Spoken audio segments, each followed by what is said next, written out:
আসসালামু আলাইকুম। চলতরিতের theory video.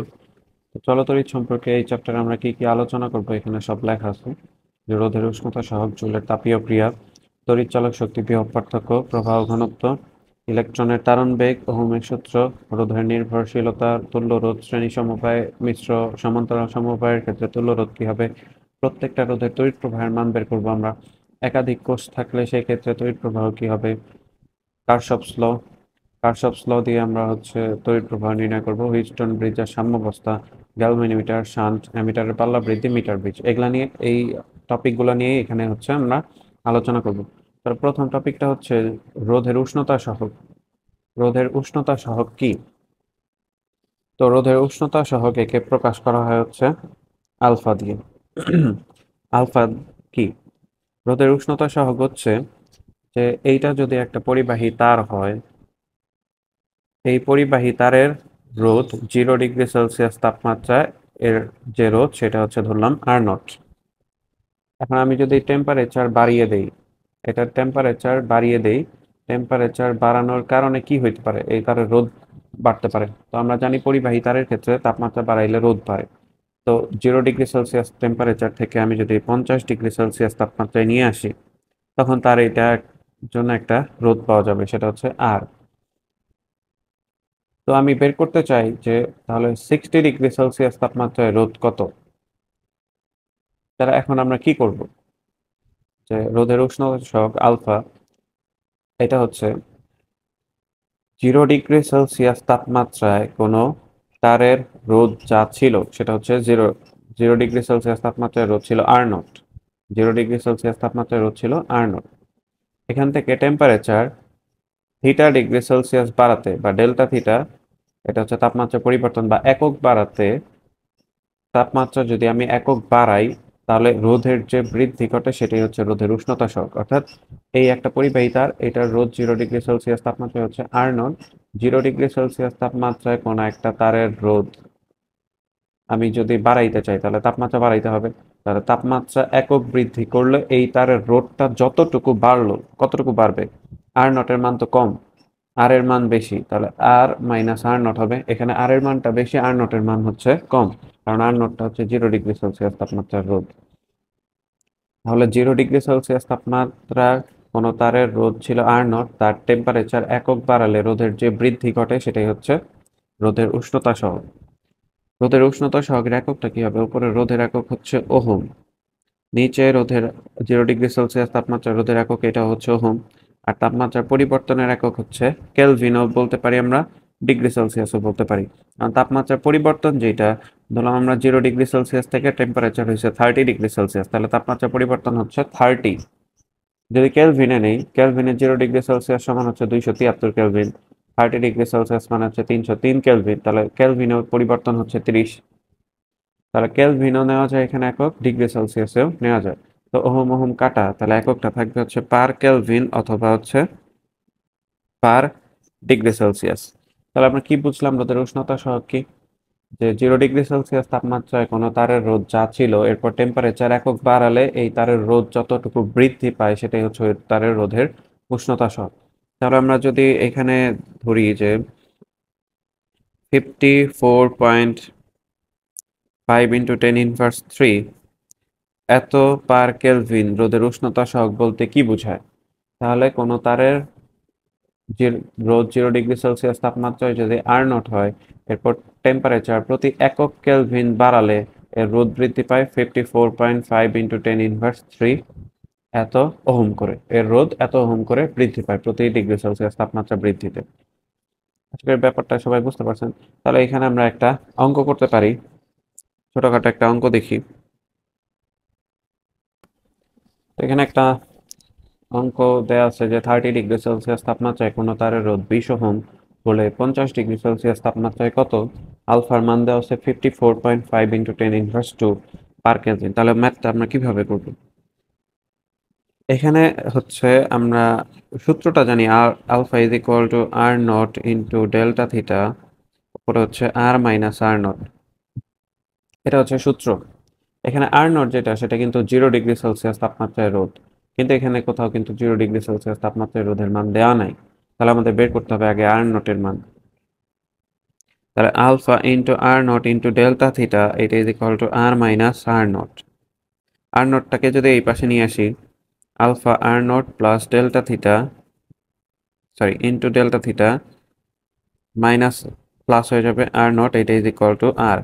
আর naught common নিতে পারি, আর নট যদি কমন নেই তাহলে alpha into delta theta plus one, এটা ইজ ইকুয়াল টু আর, বা আর নট এটা is equal to R divide alpha into delta theta plus হচ্ছে ওয়ান।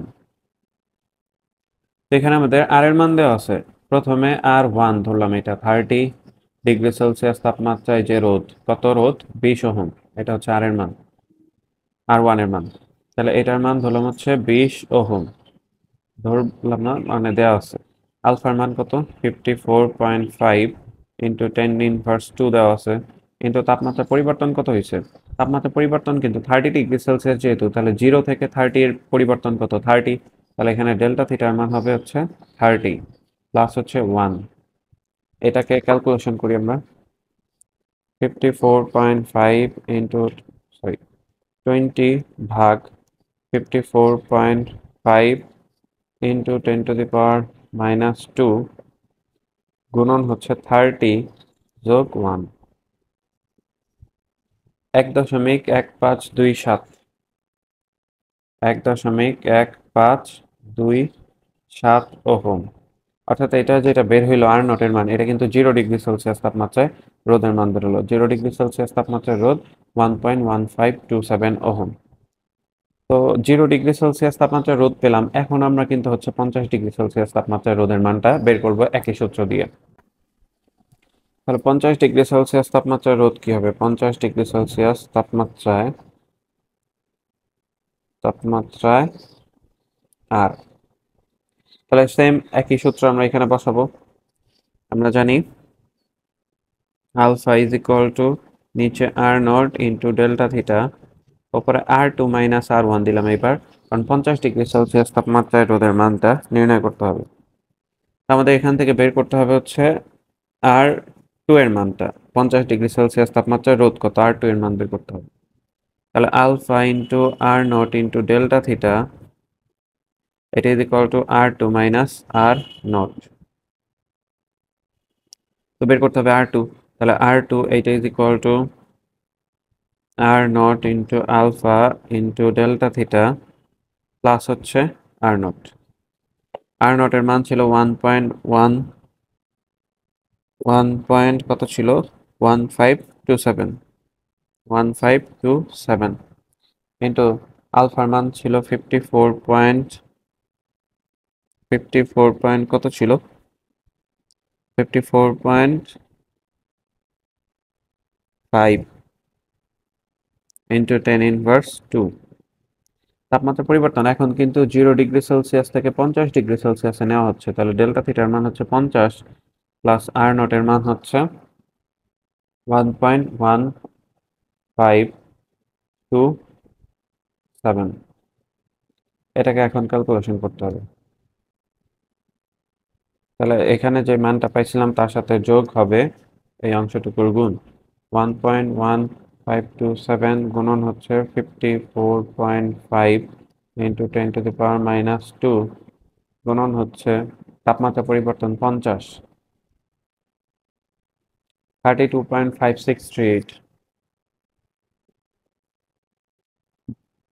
30 ডিগ্রি সেলসিয়াস তাপমাত্রায় রোদ কত ছিল, 30 ডিগ্রি সেলসিয়াস তাপমাত্রায় রোদ ছিল হচ্ছে 20 ওহম, আর 50 ডিগ্রি সেলসিয়াস তাপমাত্রায় তাহলে রোদ কত আসলো, 32.56 ওহম, 32.56 ওহম। তো আশা করি ম্যাথটা সবাই বুঝতে পারছেন, যে 32.56 ওহম আসলে এটা হচ্ছে 50 ডিগ্রি সেলসিয়াস তাপমাত্রায় রোদের উষ্ণতা সহগের ম্যাথ থাকলে এভাবে হচ্ছে করতে হবে। আমাদের নেক্সট টপিক হচ্ছে জুলের তাপীয় ক্রিয়া। জুলের তাপীয় ক্রিয়া, প্রেসকট জুল জুলের তাপীয় ক্রিয়া সম্পর্কে ধারণা দেয়। তো জুলের তাপীয় ক্রিয়া সম্পর্কে ধারণা দেওয়ার জন্য তিনি কি করেন, যে একটা পরিবাহী তার এই পরিবাহী তারের ভেতর দিয়ে যদি অনেক বেশি পরিমাণে তড়িৎ প্রবাহ চলে তাহলে তারটা অনেক বেশি হিট হবে। যেমন আমাদের বাসা বাড়িতে যে তড়িৎ প্রবাহটা আসে, বাসা বাড়ির মেইন লাইনের যে তারটা থাকে সেটা অনেক মোটা থাকে, কিন্তু বাসায় যেটা আসে সেই তারটা হচ্ছে তার তুলনায় অনেক চিকন থাকে। তো মোটা তারের ভেতর দিয়ে তড়িৎ প্রবাহ অনেক বেশি যাইতে পারে, আর চিকন তারের ভেতর দিয়ে তড়িৎ প্রবাহ কম যায়, কম প্রবাহিত হয়। এখন মোটা তারের ভেতর দিয়ে যত বেশি তড়িৎ প্রবাহিত হচ্ছে তত কিন্তু বেশি তাপ উৎপন্ন হইতেছে। তাহলে এখানে আমরা বলতে পারি যে তাপের সাথে তড়িৎ প্রবাহের একটা সম্পর্ক আছে। সেই সম্পর্কটাকে বিজ্ঞানী প্রেসকট জুল বলেন তাপের সাথে এই তড়িৎ প্রবাহের সম্পর্ক হচ্ছে বর্গের সমানুপাতিক, H is proportional I square. অর্থাৎ এখানে তড়িৎ প্রবাহ যত বেশি চালনা করা হবে তাপ তার বর্গের সমানুপাত হারে বাড়বে। তাহলে এখান থেকে আমরা লিখতে পারি H1 ডিভাইড H2, এটা is equal two I1 square divide হচ্ছে I2 স্কোয়ার। এটা লিখতে পারি। এটা হচ্ছে তাপের সাথে তড়িৎ প্রবাহের সম্পর্ক। যদি আমরা তড়িৎ প্রবাহ দ্বিগুণ করি তাহলে তাপ উৎপন্ন হবে 4 গুণ, তড়িৎ প্রবাহ 3 গুণ করলে তাপ উৎপন্ন হবে 9 গুণ। বর্গের সমানুপাতিক হারে বাড়তেছে। এটা সম্পর্কে যদি একটা গ্রাফ অঙ্কন তৈরি করি তাহলে গ্রাফটা কেমন হবে? যত ডান দিকে যাচ্ছে তত ধরলাম আই বাড়তেছে, যত উপরের দিকে যাচ্ছে তত এইচ বাড়তেছে। তড়িৎ প্রবাহ দ্বিগুণ করলে তাপ উৎপন্ন হয় 4 গুণ, তড়িৎ প্রবাহ 3 গুণ করলে তাপ উৎপন্ন হয় 9 গুণ। তাহলে তাপ কি বেশি বাড়তেছে, তড়িৎ প্রবাহ কম বাড়তেছে? তাহলে গ্রাফটা হবে এরকম, তাপের দিকে বেশি যাবে, তড়িৎ প্রবাহের দিকে কম পরিবর্তন হবে। তো আশা করি এটা বুঝতে পারছেন তড়িৎ প্রবাহের সাথে তাপের সম্পর্ক। এরপর এই পরিবাহী তারের ভেতর দিয়ে যত বেশি রোধ পাওয়া যাবে, অর্থাৎ রোধের মান যত বেশি হবে তত বেশি তাপ উৎপন্ন হবে। যেমন আমরা বাসা বাড়িতে যে আয়রন ব্যবহার করি, আয়রনের তারটা নাইক্রোমের তৈরি। আয়রন অনেক তাড়াতাড়ি হিট হয়, এর কারণ হচ্ছে তার ওই আয়রনের যে তারটা সেটা নাইক্রোমের তৈরি। নাইক্রোমের তৈরি হওয়ার কারণে অনেক বেশি তাপ উৎপন্ন হয়। তাহলে এই পরিবাহী তারের ভেতর দিয়ে যত রোধ বেশি পাওয়া যাবে তত বেশি তাপ উৎপন্ন হবে। এই তাপের সাথে রোধের সম্পর্ক হচ্ছে এইচ ইজ প্রপোর্শনাল আর। রোধের সাথে তাপের সম্পর্ক সমানুপাতিক। সমানুপাতিকের গ্রাফ কি হবে? যত ডান দিকে যাচ্ছে তত তাপ উৎপন্ন হচ্ছে, যত উপরের দিকে যাচ্ছে তত রোধ বাড়তেছে। সমানুপাতিক সম্পর্কের গ্রাফ হচ্ছে মূলবিন্দুগামী সরলরেখা। তাপ রোধ যত বেশি তাপ তত বেশি। এটা 2 নাম্বার। 3 নাম্বার কি বলছে? যে এই তারের ভেতর দিয়ে যত বেশি সময় ধরে তড়িৎ প্রবাহ চলবে তত বেশি তাপ উৎপন্ন হবে। যেমন আমরা যে বাসা বাড়িতে ফ্যান ইউজ করি, ফ্যান যখন অন করি, সুইচ অন করি, ফ্যানটা ঘুরতেছে, প্রথম দিকে কিন্তু ফ্যানটা কম গরম হয়। যত বেশি সময় ধরে ফ্যানটা চালাই তত বেশি বেশি হিট হয়। তাহলে তাপের সাথে সময়ের একটা সম্পর্ক আছে, এইচ ইজ প্রপোর্শনাল টি। তাপ যত বাড়বে, সময় যত বাড়বে তাপ তত বেশি উৎপন্ন হবে। তার যত বেশি সময় ধরে এই পরিবাহী তারের ভেতর দিয়ে তড়িৎ প্রবাহ চলবে তত বেশি তাপ উৎপন্ন হবে, এইচ ইজ প্রপোর্শনাল টি। তো এখান থেকে আমরা লিখতে পারি, এখান থেকে H1/H2 is equal two R1/R2 লিখতে পারি। আর এখান থেকে লিখতে পারি H1/H2 is equal two T1/T2। এটার গ্রাফটা হবে এটার মতোই, মূলবিন্দুগামী সরলরেখা। এই যে 3টা সূত্র পাইলাম, একটা হচ্ছে H is proportional I square, H is proportional R, H is proportional T. এই 3টা সূত্র থেকে কি করা যায়? H is proportional I square R T, সমানুপাতিক চিহ্ন উঠে দিলে একটা সমানুপাতিক ধ্রুবক আসে কে, আই স্কোয়ার আর টি। তো জুল এই কে এর মান 1 ধরেন, যার কারণে সূত্রটা চলে আসে I square R T, H is equal to I square R T. এটা হচ্ছে জুলের তাপীয় ক্রিয়া থেকে আমাদের প্রাপ্ত, H is equal to I square R T. আশা করি এতটুকু বুঝতে পারছেন। সেখানে আমরা H is equal to I square R T পাইছি। তো H is equal to I square R T, এখানে এইচ এর পরিবর্তে আমরা আবার কি লিখতে পারি? এম এস ডেল্টা থিটা লিখতে পারি। তাপগতিবিদ্যা থেকে আমরা পাইছি del Q is equal to M S delta theta. এখানে ডেল কিউ কিন্তু ছিল তাপ, ডেল কিউ ছিল গৃহীত বা বর্জিত তাপ। এখানে এইচটাও হচ্ছে তাপ। তাহলে এইচ এর পরিবর্তে এম এস ডেল্টা থিটা লিখতে পারি। M S delta theta is equal to I square R T. এই সূত্রটা আমরা লিখতে পারি এখান থেকে। এখন আই স্কোয়ার আর টি, এই সূত্রটাকে আবার আমরা বিভিন্নভাবে কনভার্ট করতে পারি। কিভাবে? এই আই স্কোয়ার আর টি, এটা ভি ইজ ইকুয়াল টু আমরা লিখতে পারি আই আর। আই এর পরিবর্তে লিখতে পারি I is equal to V by R. তাহলে আই স্কোয়ার আর টি, আয়ের পরিবর্তে V square by R square লিখতে পারি ইন্টু আর ইন্টু টি। এখান থেকে লেখা যাচ্ছে হচ্ছে ভি স্কোয়ার, নিচে হচ্ছে একটা আর একটা কাটলে R into T, V square by R into T, এটাও লেখা যায় V square by R into T. আবার এম এস ডেল্টা থিটা, এটি is equal to V is equal to I R, এখানে যে হচ্ছে আমাদের আই স্কোয়ার আর ছিল, আই ইজ ইকুয়াল টু আবার ভি বাই আর লেখা যায়, এটার পরিবর্তে তো আমরা এটা লিখলাম। আবার V is equal to I R লেখা যায়, আর ইজ ইকুয়াল টু আবার কি লেখা যায়, ভি বাই আই লেখা যায়, R is equal to V by I. তাহলে আই স্কোয়ারের মাত্র থাকলো, এখানে যে আর আছে আর এর পরিবর্তে ভি ডিভাইড আই লেখা যায়, ভি বাই আই ইন্টু হচ্ছে টি, একটা আই কাটা, তাহলে ভি আই ইন্টু টি। তাহলে এম এস ডেল্টা থিটা এটা is equal to V I T, এটাও লেখা যায়। তাহলে আমরা সূত্র কি কি পাইলাম, M S delta theta is equal to I square R into T পাইলাম, ভি আই টি পেলাম, আবার হচ্ছে V square by R into T পেলাম। এখান থেকে আবার আমরা ক্ষমতা বের করতে পারি, এইচ ইজ ইকুয়াল টু যে I square R T, H তো তাপ, তাপ হচ্ছে এক প্রকার শক্তি বা কৃতকাজ, এটার পরিবর্তে আমরা ডাব্লিউ লিখতে পারি, ডাব্লিউ ইজ ইকুয়াল টু আবার কি পিটি, তাহলে PT is equal to I square R into T বা V square by R into T বা ভি আই টি, এটাও লেখা যায়। তো উভয় পক্ষ থেকে যদি টি টি কেটে দিই, তাহলে P is equal to I square R বা ভি স্কোয়ার বাই আর বা হচ্ছে ভি আই, এগুলা লেখা যায়। P is equal to I square R V square by R is equal to V I. তো পি এর পরিবর্তে আমরা এগুলা লিখতে পারি। ক্ষমতার সাথে সম্পর্ক, বিভব, রোধ বা তড়িৎ প্রবাহের সম্পর্ক। তো এখান থেকে এক মাসে কি পরিমাণ বিদ্যুৎ বিল আসে এটা আমরা বের করতে পারি। যেমন এটারই একটা ছোটখাটো আমরা ম্যাথ করি। তার আগে আমাদের আরেকটা জিনিস জানতে হবে, এখানে যে হচ্ছে বিদ্যুৎ বিলটা যে আমরা হিসাব করব, বিদ্যুৎ বিলটা সেটা কি আসলে, সেটা হচ্ছে কতটুকু শক্তি অপচয় হয়, এইচ অথবা ডাব্লিউ, কতটুকু শক্তি অপচয় হয়। এই শক্তি অপচয় হয় কতটুকু, ভিআইটি বা আই স্কোয়ার আর টি বা V square by R into T. সোজা কথা আমরা W is equal to PT লিখতে পারি। তো পি এর পরিবর্তে VI I square R V square by R. তো এখানে পি যে ক্ষমতা, এটাকে নিতে হবে সবসময় কিলোওয়াট, আর সময় যেটা সেটাকে নিতে হবে সবসময় ঘন্টাতে, অর্থাৎ কিলোওয়াট আওয়ার। কিলোওয়াট আওয়ার এটাকে আমরা বলতে পারি ইউনিট। তো BOT unit, board of trade unit, BOT unit. বাংলাদেশে যে বিদ্যুৎ বিল হিসাব করা হয় বিওটি ইউনিটের হিসাব অনুযায়ী, ওই 1 ইউনিট সমান হচ্ছে 1 কিলোওয়াট আওয়ার, 1 ইউনিট সমান হচ্ছে 1 কিলোওয়াট আওয়ার। তাহলে এটা একটা ছোটখাটো অঙ্ক করি আমরা। এখানে কোশ্চেনটা হচ্ছে, একটি বাড়িতে 20 ওয়াটের একটি বাল্ব ও 80 ওয়াটের একটি ফ্যান দৈনিক 12 ঘন্টা করে চললে জানুয়ারি মাসে কত বিদ্যুৎ বিল আসবে। তো সূত্র হচ্ছে W is equal to PT, P এর মান হিসাব করতে হবে, কত ওয়াট, 20 ওয়াট আর একটা হচ্ছে 80 ওয়াট।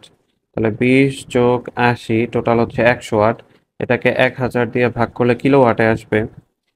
চলে হচ্ছে দৈনিক 12 ঘন্টা করে, জানুয়ারি মাসে 31 দিন, তাহলে 12 গুণন হচ্ছে 31। এটা কিলোওয়াটে নিলাম আর এটা ঘন্টায় নিলাম, তাহলে এখন কত আসে হিসাব করি। তো 100/1000, এটার সাথে গুণ হবে 12 গুণন 31, 37.2 কিলোওয়াট, 37.2 কিলোওয়াট আওয়ার বা 37.2 ইউনিট। দিলাম হচ্ছে প্রতি ইউনিট বিদ্যুতের মূল্য 6 টাকা। প্রতি ইউনিট বিদ্যুতের মূল্য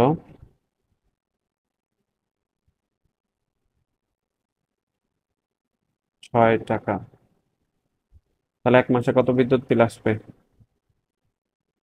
37.2 গুণন 6, কত আসে 37.2 গুণন 6, 223.2 টাকা, 223.2 টাকা। অর্থাৎ এই পরিমাণ টাকা হচ্ছে প্রতি মাসে বিদ্যুৎ বিল খরচ হবে। তো আশা করি ম্যাথটা সবাই বুঝতে পারছেন।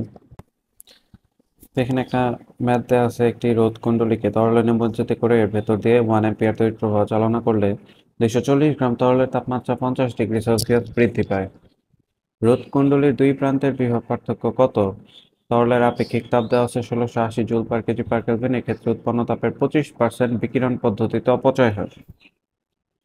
25% যদি বিকিরণ পদ্ধতিতে অপচয় হয় উৎপন্ন তাপের, তাহলে 75% হচ্ছে কার্যকর হয়। তাহলে যা যা দেওয়া আছে সেগুলো আগে আমরা লিখে নিই। তো তড়িৎ প্রবাহের মান, আয়ের মান দেওয়া আছে 1 অ্যাম্পিয়ার, এম এর মান দেওয়া আছে 240 গ্রাম অথবা 0.24 কেজি। তাহলে তাপমাত্রা 50 ডিগ্রি সেলসিয়াস বৃদ্ধি পায়, তার মানে ডেল্টা থিটা আগে যা ছিল তার তুলনায় 50 ডিগ্রি সেলসিয়াস বৃদ্ধি পায়। তাহলে তাপমাত্রা পরিবর্তন হচ্ছে 50।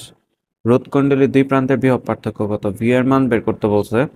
তরলের আপেক্ষিক তাপ এস এর মান দেওয়া আছে 1680 joule per kg per kelvin. উৎপন্ন তাপের 25% বিকিরণ পদ্ধতিতে অপচয় হয়, 75% কার্যকর হয়। এম এস ডেল্টা থিটা এইটা ইজ ইকুয়াল টু আমরা কি জানি? ভি আই টি। আমরা এই সূত্র নিলাম, এর কারণ হচ্ছে এখানে আমাদের ভি এর মান বের করতে বলছে। ভি এর মান, আয়ের মান দেওয়া আছে, রোধ কিন্তু দেওয়া নাই। তো রোধ কুণ্ডলীর দুই প্রান্তের বিভব পার্থক্য কত সেটা বের করতে বলছে। তো ভেতর দিয়ে 1 অ্যাম্পিয়ার তড়িৎ প্রবাহ চালনা করলে 240 গ্রাম তরলের তাপমাত্রা 50 ডিগ্রি সেলসিয়াস বৃদ্ধি পায়। দুই প্রান্তের বিভব পার্থক্য কত? তো 75% যদি এখানে হচ্ছে আমাদের কার্যকর হয়, এম এর মান, এস এর মান, ডেল্টা থিটা তো দেওয়াই আছে। তো কার 75% কার্যকর হয় তড়িৎ প্রবাহ চালনা করলে? তাহলে ভিআইটি এর 75% নাকি এম এস ডেল্টা থিটার 75%? উৎপন্ন তাপ, এই ভিআইটির কারণে যে তাপ উৎপন্ন হইতেছে সেটা হচ্ছে এম এস ডেল্টা থিটা। তাহলে এইটার কারণে উৎপন্ন তাপের 75% কার্যকর হয়, তার মানে 75 ডিভাইড এখানে হবে 100। তো এখন আমরা কি করব, যে এখান থেকে আমাদের বের করতে হবে ভি এর মান। তাহলে ভি ইজ ইকুয়াল টু 100 গুণন এম এস ডেল্টা থিটা, আর নিচে হচ্ছে 75 ইন্টু আই ইন্টু টি। দুই প্রান্তের বিভব পার্থক্য কত? এখানে টি 1 সেকেন্ডের জন্য আমরা নির্ণয় করব। আচ্ছা, সময়টা হয়তো দেয়া আছে, আমি লিখি নাই, সময়টা হচ্ছে আমরা দেখে দিচ্ছি। সময়ের মান 1 মিনিট দেওয়া ছিল, অর্থাৎ টি হচ্ছে এখানে 1 মিনিট। টি এর মান 1 মিনিট দেওয়া আছে। এখানে বলা ছিল যে 1 অ্যাম্পিয়ার তড়িৎ প্রবাহ 1 মিনিট চালনা করলে, এখানে হবে 1 মিনিট চালনা করলে, তার মানে 60 সেকেন্ড টি এর মান। 100 গুণন এম এর মান হচ্ছে 240 গ্রাম বা 0.24, এস এর মান হচ্ছে 1680, তাপমাত্রা পরিবর্তন হচ্ছে 50, 75 ইন্টু তড়িৎ প্রবাহের মান 1 আর সময়ের মান হচ্ছে 60। এটাকে যদি এখন আমরা ক্যালকুলেশন করি, 100 গুণন 0.24 গুণন 1680 গুণন হচ্ছে 50 ভাগ 60 ভাগ 75, 448 ভোল্ট। 448 ভোল্ট। এটাই হচ্ছে দুই প্রান্তের বিভব পার্থক্য বের হয়ে গেল, ওই রোধকুণ্ডলীর দুই প্রান্তের বিভব পার্থক্য বের হয়ে গেল। আশা করি ম্যাথটা সবাই বুঝতে পারছেন। আর আমরা যতটুকু থিওরি পড়লাম সেই সম্পর্কিত হচ্ছে আমরা একটা একটা করে ম্যাথও সলভ করে যাব। তাহলে এখানে আমাদের রোধের উষ্ণতা সহগ এটা হলো, জলের তাপীয় ক্রিয়া এটা হলো। তড়িৎচালক শক্তি বিভব পার্থক্য, অর্থাৎ তড়িৎচালক শক্তি আর বিভব পার্থক্যের মধ্যে ডিফারেন্সটা কোথায় সেটা আমাদের দেখতে হবে। তড়িৎচালক শক্তি আর হচ্ছে বিভব পার্থক্য। প্রথমে হচ্ছে তড়িৎচালক শক্তি কি এটা আমাদের জানতে হবে।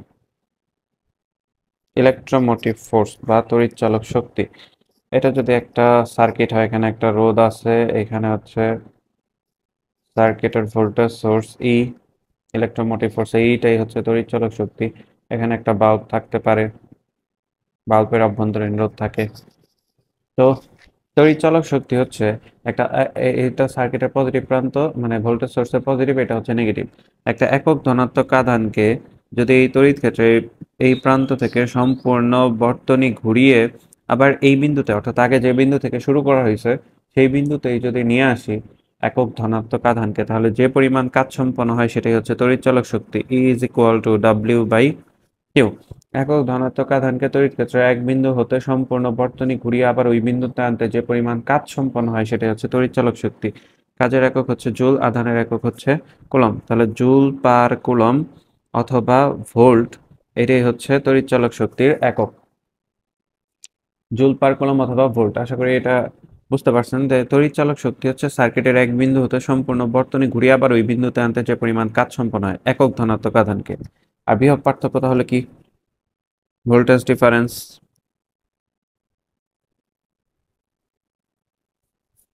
বিভব পার্থক্য হচ্ছে এইটা রোধ, এ পাশে হচ্ছে তড়িৎ চালক শক্তি প্লাস মাইনাস, এখানে একটা রোধ দেওয়া আছে।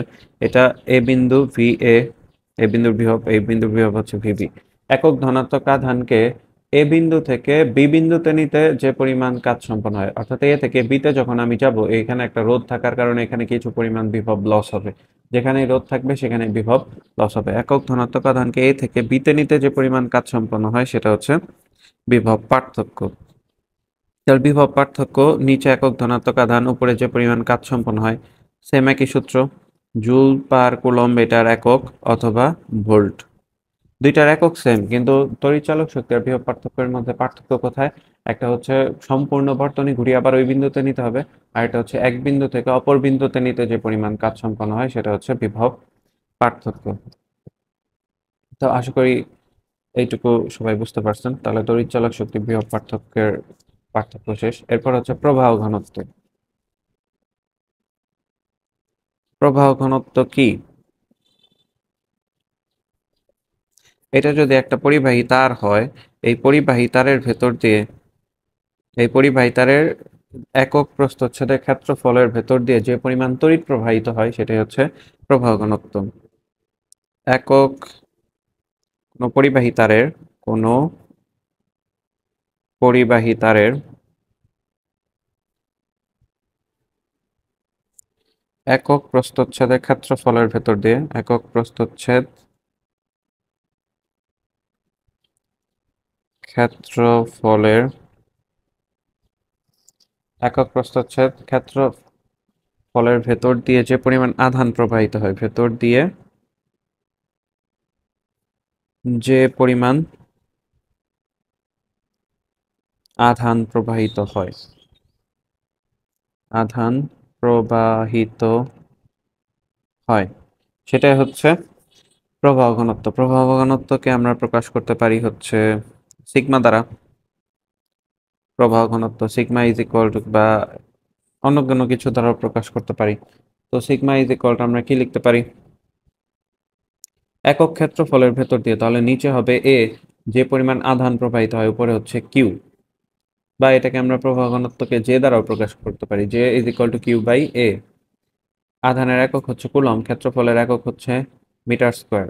সরি, আধান না, মানে তড়িৎ প্রবাহ আই, যে পরিমাণ আধান না, সরি, তড়িৎ প্রবাহিত হয়, তড়িৎ প্রবাহিত হয়।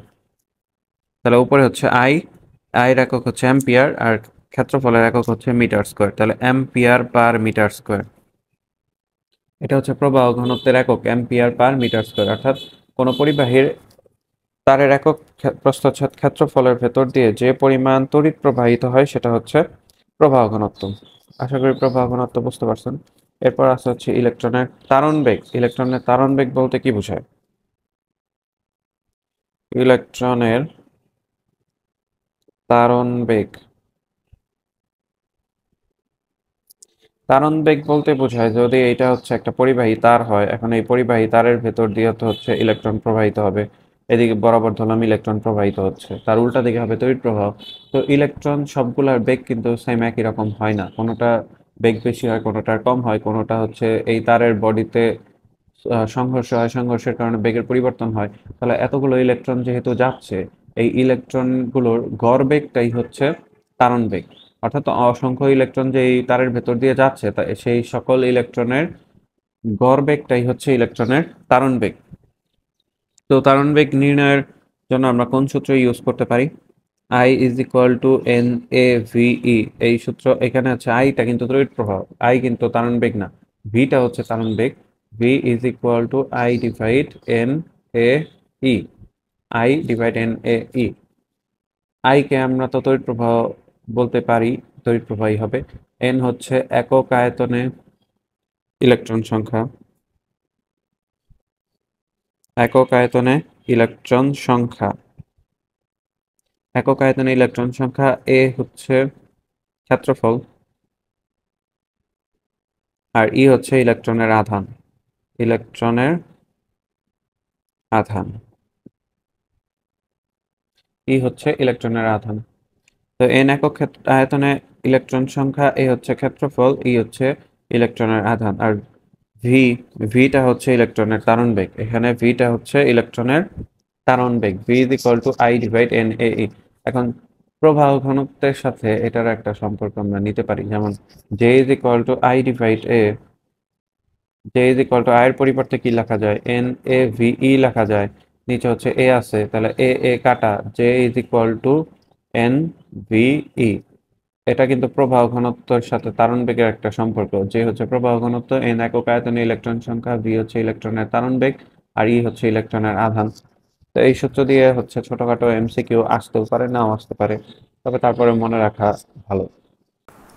নেক্সট টপিক ওহমের সূত্র। বিজ্ঞানী ওহম কি বলছে, যে এটা যদি একটা পরিবাহী তার হয়, এই পরিবাহী তারের ভেতর দিয়ে যে পরিমাণ তড়িৎ প্রবাহ চলবে, অর্থাৎ এটার ভেতর দিয়ে যে পরিমাণ আধান প্রবাহিত হবে, সেটা ওই পরিবাহীর দুই প্রান্তের বিভব পার্থক্যের সমানুপাতিক। অর্থাৎ এই প্রান্তের বিভব ধরলাম হচ্ছে ভি এ, এই প্রান্তের বিভব ধরলাম ভি বি। তাহলে তড়িৎ প্রবাহ হচ্ছে এই দুই প্রান্তের বিভব পার্থক্যের সমানুপাতিক। ধরলাম V is equal to V A minus VB বা ভিবি মাইনাস ভি এ। দুই প্রান্তের বিভব পার্থক্যের সমানুপাতিক হচ্ছে তড়িৎ প্রবাহ। তাহলে এখানে আমরা লিখতে পারি আই ইজ প্রপোর্শনাল ভি, যে তড়িৎ প্রবাহ বিভবের সমানুপাতিক, বিভব পার্থক্যের সমানুপাতিক। অর্থাৎ বিভব পার্থক্য যত বেশি হবে তড়িৎ প্রবাহ তত বেশি চলবে এই পরিবাহী তারের ভেতর দিয়ে। তো সমানুপাতিক চিহ্ন যদি উঠে আনি, একটা সমানুপাতিক ধ্রুবক আসে জি ইন্টু ভি। এই জিটাকে বলা হয় হচ্ছে পরিবাহিতা। পরিবাহিতা, কন্ডাক্টেন্স। পরিবাহিতা, এটার একক কি? এটার একক হচ্ছে সিমেন্স, অথবা জি ইজ ইকুয়াল টু আমরা লিখতে পারি G is equal to I divide V. তড়িৎ প্রবাহের একক হচ্ছে অ্যাম্পিয়ার, বিভবের একক হচ্ছে ভোল্ট, তাহলে এটার আরেকটা একক লেখা যায় অ্যাম্পিয়ার পার ভোল্ট। পরিবাহিতার একক হচ্ছে সিমেন্স অথবা অ্যাম্পিয়ার পার ভোল্ট। যদি একটা গ্রাফ অঙ্কন করি এই ওহমের সূত্র থেকে, যত ডান দিকে যাচ্ছে তত বিভব বাড়তেছে, যত উপরের দিকে যাচ্ছে তত তড়িৎ প্রবাহের মান বাড়তেছে, তাহলে গ্রাফটা হবে মূল বিন্দুগামী সরলরেখা। কারণ বিভব যে হারে বাড়তেছে তড়িৎ প্রবাহ একই হারে বাড়তেছে, কারণ বিভবের সাথে তড়িৎ প্রবাহের সম্পর্ক হচ্ছে সমানুপাতিক। এখন আই ইজ ইকুয়াল টু যে জি বা জি ইন্টু ভি। জি হচ্ছে পরিবাহিতা, পরিবাহিতার বিপরীত রাশি হচ্ছে রোধ, তাহলে জি এর পরিবর্তে আমরা 1/r লিখতে পারি। পরিবাহিতার বিপরীত রাশি হচ্ছে রোধ, সেই হিসেবে লিখতে পারলাম। আই ইজ ইকুয়াল টু, এখান থেকে আমরা লিখতে পারি ভি বাই আর, বা V is equal to I R. V is equal to I R, এখান থেকে আমরা সূত্রটা পাইলাম। V is equal to I R. I R হচ্ছে, আর হচ্ছে সার্কিটের তুল্য রোধ, আই হচ্ছে তড়িৎ প্রবাহ, আর ভি হচ্ছে ভোল্টেজ সোর্স। অর্থাৎ এখানে যদি আমরা একটা সার্কিট অঙ্কন করি, এটা প্লাস, এটা হচ্ছে মাইনাস, এখানে একটা রোধ আছে, এখানে একটা বাতি আছে, তাহলে এইটার ভেতর দিয়ে ধরলাম এই হচ্ছে তড়িৎ চালক শক্তি, এটার ভেতর দিয়ে তড়িৎ প্রবাহ চলতেছে আই, এখানে রোধ হচ্ছে আর, তাহলে ই ইজ ইকুয়াল টু আমরা লিখতে পারি আই ইন্টু আর। যদি বিভব পার্থক্য বের করতে বলে, এই প্রান্তের বিভব ভি এ, এই প্রান্তের বিভব বি, তাহলে V A B is equal to হবে তখন হচ্ছে I R. V A B is equal to I R. এই দিক দিয়ে যেহেতু প্রবাহ যাচ্ছে আর যে রোধ, এই দুইটার গুণফলই হচ্ছে V A B is equal to I R. আশা করি ওহমের সূত্র সবাই বুঝতে পারছেন। এখানে যে আমরা রোধ পাইলাম, পরিবাহিতার বিপরীত রাশি, এই রোধের একক কি? রোধের একক হচ্ছে ওহম, রোধের একক হচ্ছে ওহম। আরেকটা একক কি লেখা যায়, R is equal to V by I. বিভবের একক হচ্ছে ভোল্ট, তড়িৎ প্রবাহের একক হচ্ছে অ্যাম্পিয়ার, তাহলে ওহম বা ভোল্ট পার অ্যাম্পিয়ার দুইটাই লেখা যায়, ওহম অথবা ভোল্ট পার অ্যাম্পিয়ার, এর দুইটাই হচ্ছে রোধের একক। এরপর নেক্সট টপিক হচ্ছে রোধের নির্ভরশীলতা।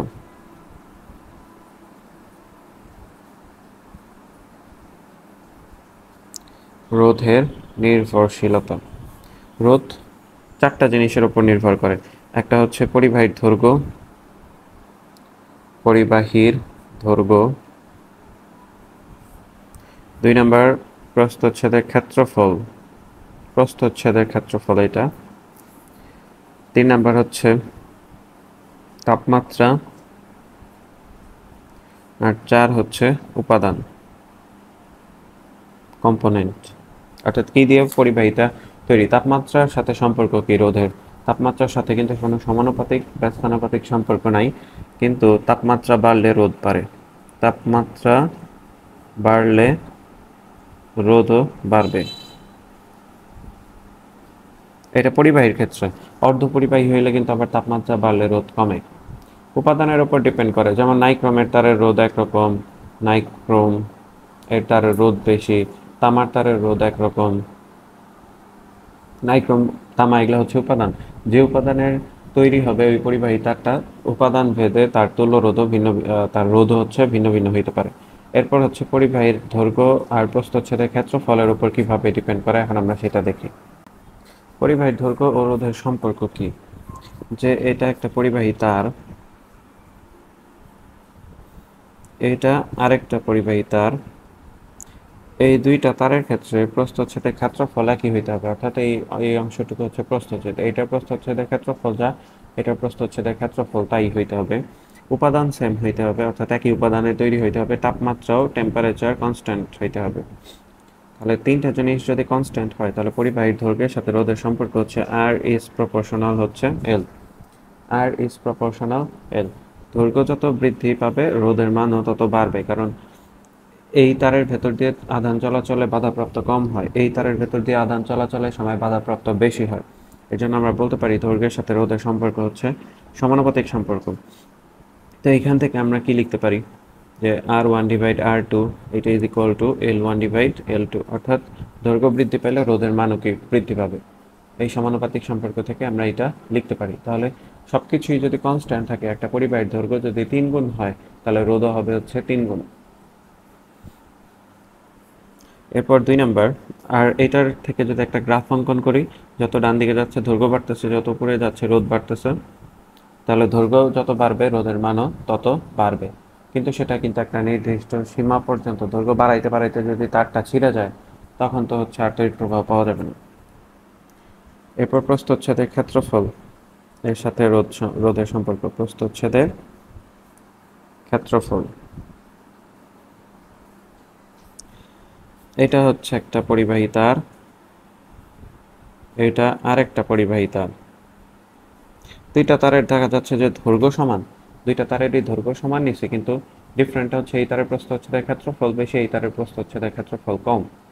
প্রস্থচ্ছেদের ক্ষেত্রফল যত বেশি হবে ওই তারের ভেতর দিয়ে তত বেশি তড়িৎ প্রবাহ চলাচল করতে পারবে, অর্থাৎ এটার ভেতর দিয়ে তড়িৎ প্রবাহ চলাচলে বাধাপ্রাপ্ত বেশি হবে, এটার ভেতর দিয়ে বাধাপ্রাপ্ত কম হবে।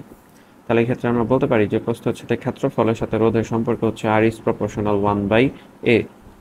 ব্যস্তানুপাতিক সম্পর্ক, আর ইজ প্রপোর্শনাল 1/a। প্রস্থচ্ছেদের ক্ষেত্রফলের সাথে রোধের সম্পর্ক ব্যস্তানুপাতিক। তো এখন এইখান থেকে আবার আমরা তাহলে কি লিখতে পারি, R1/R2 এটা ইজ ইকুয়াল টু উপরে হচ্ছে A2 ডিভাইড হচ্ছে A1। ব্যস্তানুপাতিক সম্পর্কের গ্রাফ, ব্যস্তানুপাতিক সম্পর্কের গ্রাফটা কেমন হবে? যত ডান দিকে যাচ্ছে এ বাড়তেছে, যত উপরের দিকে যাচ্ছে আর বাড়তেছে, তাহলে ব্যস্তানুপাতিকের গ্রাফ হবে এরকম, যে একটা বাড়লে আরেকটা কি কমে আসতেছে। আর এখানে A2 এর পরিবর্তে আবার আমরা হচ্ছে πr2 স্কয়ার লিখতে পারি, πr1 স্কয়ার লিখতে পারি। কেন? পাই পাই তো কাটতেই পারি। এর কারণ হচ্ছে এই তারের যে এতটুকু হচ্ছে প্রস্থচ্ছেদ, এটার ক্ষেত্রফল, এটা হচ্ছে বৃত্তাকার, তো বৃত্তের ক্ষেত্রফল আমরা জানি πr স্কয়ার। তো আশা করি হচ্ছে এটা বুঝতে পারছেন পরিবাহীর রোধ ও প্রস্থচ্ছেদের ক্ষেত্রফলের সম্পর্ক। তো এখন এই দুইটা থেকে সম্পর্ক থেকে আমরা কি করতে পারি, যে দৈর্ঘ্যের সাথে সম্পর্ক পাইছি সমানুপাতিক আর প্রস্থচ্ছেদের ক্ষেত্রফলের সাথে সম্পর্ক পাইছি ব্যস্তানুপাতিক, তাহলে আর ইজ প্রপোর্শনাল L/a লিখতে পারি এখান থেকে। যদি সমানুপাতিক চিহ্ন উঠায় দেই, একটা সমানুপাতিক ধ্রুবক আসে rho L/a, R is equal to rho L/a। রোধের সাথে এই দৈর্ঘ্য প্রস্থচ্ছেদের ক্ষেত্রফলের সম্পর্ক। এখানে যে সমানুপাতিক চিহ্ন উঠায় দেওয়া, যে সমানুপাতিক ধ্রুবকটা আসছে সেটাকে বলা হয় আপেক্ষিক রোধ। আপেক্ষিক রোধ অথবা রোধকত্ব, রেজিস্টিভিটি। রোধকত্ব, রেজিস্টিভিটি, আপেক্ষিক রোধ। তো আপেক্ষিক রোধের সংজ্ঞাটা ইম্পর্টেন্ট, পরীক্ষায় ক নাম্বারে আসতে পারে। তো এই হচ্ছে রো, এটার সংজ্ঞাটা আমরা কিভাবে দিতে পারি, রো ইজ ইকুয়াল টু আমরা লিখতে পারি আর এ ডিভাইড হচ্ছে এল। একক হচ্ছে রোধের একক ওহম, ক্ষেত্রফলের একক হচ্ছে মিটার স্কোয়ার, আর দৈর্ঘ্যের একক হচ্ছে মিটার। তাহলে এখান থেকে এককটা পাইলাম আমরা হচ্ছে 1 মিটার, সরি ওহম মিটার। এখান থেকে এককটা পাইলাম ওহম মিটার, এটা হচ্ছে আপেক্ষিক রোধের একক ওহম মিটার। আপেক্ষিক রোধের সংজ্ঞাটা কি? সংজ্ঞাটা হচ্ছে যে একটা পরিবাহীর দৈর্ঘ্য যদি একক হয়, প্রস্থচ্ছেদের ক্ষেত্রফল যদি 1 মিটার স্কোয়ার হয়, তাহলে ওই পরিবাহীর রোধই হচ্ছে তার আপেক্ষিক রোধ। তার রো দৈর্ঘ্য যদি 1 মিটার হয়, প্রস্থচ্ছেদের ক্ষেত্রফল যদি 1 মিটার স্কোয়ার হয়, তাহলে ওই পরিবাহীর রোধই হচ্ছে তার উপাদানের আপেক্ষিক রোধ। তো আশা করি এই সংজ্ঞাটা আপনারা সবাই লিখে নিতে পারবেন। তো আপেক্ষিক রোধের বিপরীত রাশি আবার হচ্ছে পরিবাহকত্ব। পরিবাহকত্ব কন্ডাক্টিভিটি, এটা ইজ ইকুয়াল টু 1 বাই আপেক্ষিক রোধ, 1/ρ। পরিবাহকত্বকে সিগমা দ্বারা প্রকাশ করা হয়, সিগমা ইজ ইকুয়াল টু 1/ρ। 1/ρ হচ্ছে আপেক্ষিক রোধ, এর একক হচ্ছে ওহম মিটার। তাহলে পরিবাহকত্বের একক হচ্ছে ohm metre inverse 1, ohm metre inverse 1। তাহলে এখানে যে আমরা সূত্র পেলাম আর rho is equal to R A divide L, এটারে কিন্তু আমরা 1/সিগমা এইভাবেও লিখতে পারি, আর এ ডিভাইড এল। প্রয়োজন অনুসারে যদি এরকম কখনো কোনো কোশ্চেন থাকে তাহলে আমরা এইভাবে লিখতে পারি। তো আশা করি এতটুকু বুঝতে পারছেন। এখানে একটা কোশ্চেন আছে যে 9 ওহম রোধের কোনো পরিবাহী তারের আয়তন অপরিবর্তিত রেখে দৈর্ঘ্য 3 গুণ করা হলে রোধ কত হবে? 9 ওহম রোধের কোনো পরিবাহী তারের আয়তন অপরিবর্তিত রেখে, আয়তন অপরিবর্তিত বলতে কি বোঝায়? অর্থাৎ V1 আদি আয়তন শেষ আয়তন দুইটা সমান। আয়তন লেখা যায় ক্ষেত্রফল ইন্টু দৈর্ঘ্য, L1 A1, এটা is equal two A2 into হচ্ছে L2। দৈর্ঘ্য 3 গুণ করা হয়েছে, তাহলে A1 এর মান A1ই থাকবে, L1 এর মান L1, A2 এর মান A2, L2 এর পরিবর্তে আমরা লিখতে পারি L1, সরি 3 ইন্টু L1, 3 গুণ করা হয়েছে। তাহলে L1 L1 কাটা, তাহলে A1 is equal two 3 into A2, বা A2 is equal two 3, A1 divide হচ্ছে 3, A2 is equal two A1 divide আমরা 3 লিখতে পারি। তো এখন আমাদের বের করতে হবে যে যদি আয়তন অপরিবর্তিত রেখে দৈর্ঘ্য 3 গুণ করা হয় তাহলে রোধ কত হবে। তাহলে বের করার সূত্রটা কি? R1 ডিভাইড R2 সূত্রের সম্পর্ক দিয়ে রো L1 ডিভাইড A1, নিচে হচ্ছে রো L2 ডিভাইড A2। যেহেতু একই পরিবাহী তার, তাহলে তার আপেক্ষিক রোধ তো কনস্ট্যান্ট, তো রো রো কাটাকাটি করতে পারি, বের করতে হবে R2 এর মান। তাহলে R2 ডিভাইড R1 উল্টায় দিলাম, L2 ডিভাইড A2, তাহলে L2 উপরে থাকবে, A2 নিচে চলে আসবে, আর নিচে হচ্ছে L1, A1টা উপরে চলে যাবে। L2 এর পরিবর্তে লেখা যায় 3 ইন্টু L1, A1 এর পরিবর্তে লেখা যায় হচ্ছে 3 ইন্টু A2 লিখতে পারি আমরা, 3 ইন্টু A2, A2 A2ই থাকবে, L1 L1ই থাকবে। এটা কাটা, A2 কাটা, তাহলে এখানে কি পাইলাম 9, R2 ডিভাইড R1, এটা ইজ ইকুয়াল টু 9, বা R2 is equal two 9 into R1, 9 into R1 এর মান হচ্ছে 9 ওহম দেওয়া আছে কোশ্চেনে, যে 9 ওহম রোধের তার, তাহলে প্রাথমিক অবস্থায় তার রোধের মান দেওয়া ছিল 9 ওহম, তাহলে 9 ইন্টু 9 সমান হচ্ছে 81 ওহম, 9 ইন্টু 9 সমান 81 ওহম। আশা করি ম্যাথটা সবাই বুঝতে পারছেন যে রোধের নির্ভরশীলতা কিভাবে কি কি করতে হবে। এরপর হচ্ছে আমাদের তুল্যরোধ। পরবর্তী টপিক হচ্ছে তুল্যরোধ। তুল্যরোধের সংজ্ঞাটা কি? রেজাল্টেন্ট রেজিস্ট্যান্স, যে রোধের অনেকগুলো সন্নিবেশের পরিবর্তে যে একটি মাত্র রোধ ব্যবহার করলে বর্তনীর তড়িৎ প্রবাহ ও বিভবের মানের কোনো পরিবর্তন হবে না, সেটাই হচ্ছে তুল্যরোধ। অর্থাৎ অনেকগুলো রোধ থাকবে, R1 R2 R3, এই অনেকগুলো সন্নিবেশের পরিবর্তে যে একটা মাত্র রোধ, মানে তুল্যরোধ যেটা আমরা বের করি, একটা মাত্র রোধ ব্যবহার করলে বর্তনীর তড়িৎ প্রবাহ আর বিভব কোনো পরিবর্তন হবে না, অর্থাৎ নো চেঞ্জ। সেই রোধটাকে বলা হইতেছে তুল্যরোধ। মানে এই এই জায়গা থেকে আই আর ভি এর মান যা পাবো, এই জায়গা থেকে আই আর ভি এর মান তাই পাবো। অর্থাৎ রোধের অনেকগুলো সন্নিবেশের পরিবর্তে যে একটি মান মাত্র রোধ ব্যবহার করা হলে সার্কিটের তড়িৎ প্রবাহ বিভবের মানের কোনো পরিবর্তন হয় না, সেটাই হচ্ছে তুল্যরোধ। নেক্সট টপিক রোধের সমবায়। তো প্রথমে আসি আমরা হচ্ছে শ্রেণী সমবায়। শ্রেণী সমবায় মানে হচ্ছে রোধগুলো শ্রেণীতে সাজানো থাকবে, অর্থাৎ একটার পর একটা এভাবে সাজানো আছে। এটা সার্কিটের হচ্ছে তড়িৎচালক শক্তি। এখানে একটা বাতি থাকতে পারে, এর তড়িৎচালক শক্তি হচ্ছে ই। তো এটা হচ্ছে উচ্চ বিভব প্লাস নিম্ন বিভব হচ্ছে মাইনাস, এই দিক দিয়ে তড়িৎ প্রবাহ যাবে। এদিক দিয়ে যে তড়িৎ প্রবাহটা যাবে সেটা এই R1 R2 R3 এই তিনটা রোধের ভেতর দিয়ে একই মানের তড়িৎ প্রবাহ যাবে, অর্থাৎ তড়িৎ প্রবাহ কোথাও ভাগ হচ্ছে না, এই তিনটা রোধের ভেতর দিয়ে একই মানের তড়িৎ প্রবাহ যাবে, কিন্তু বিভব লস হবে। রোধ যখনই থাকবে তখনই ওইখানে হচ্ছে বিভব লস হবে। যেমন এখানে R1 যে রোধ আছে, এখানে বিভব লস হবে হচ্ছে V1, এখানে বিভব লস হবে V2, এখানে বিভব লস হবে হচ্ছে V3। তো V1 V2 V3, তাহলে এই প্রান্তে বিভবের মান হচ্ছে 0 যদি বাতির অভ্যন্তরীণ রোধ না থাকে। বাতির অভ্যন্তরীণ রোধ থাকলে এই প্রান্তের বিভব পার্থক্য হচ্ছে মানে এই প্রান্তের বিভব হচ্ছে 0। তাহলে এখানে আমরা কি বলতে পারি যে এই যে তড়িৎচালক শক্তি ই, এইটাই তিনটা ভাগে ভাগ হয়ে 0 হয়ে গেছে V1 V2 V3। তাহলে এখানে আমরা লিখতে পারি E is equal two V1 plus V2 plus V3। এর পরিবর্তে সার্কিটের তড়িৎচালক শক্তি, এটার পরিবর্তে IRS লিখতে পারি, মানে RS হচ্ছে তুল্যরোধ, I হচ্ছে সার্কিটের মূল প্রবাহ I। তো V1 এর পরিবর্তে কি লিখা যায়, IR1, V2 এর পরিবর্তে IR2, V3 এর পরিবর্তে IR3। তড়িৎ প্রবাহ কিন্তু চেঞ্জ হয় না, তিনটা রোধের ভেতর দিয়ে সেম মানের তড়িৎ প্রবাহ যাচ্ছে। তো উভয় পক্ষ থেকে I কমন নিয়ে বাদ দিয়ে দিতে পারি, তাহলে RS is equal two R1 plus R2 plus R3 থাকতেছে। এটা হচ্ছে শ্রেণী সমবায়ের ক্ষেত্রে তুল্য রোধ বের করার সূত্র। সমান্তরাল সমবায় হলে কি হবে,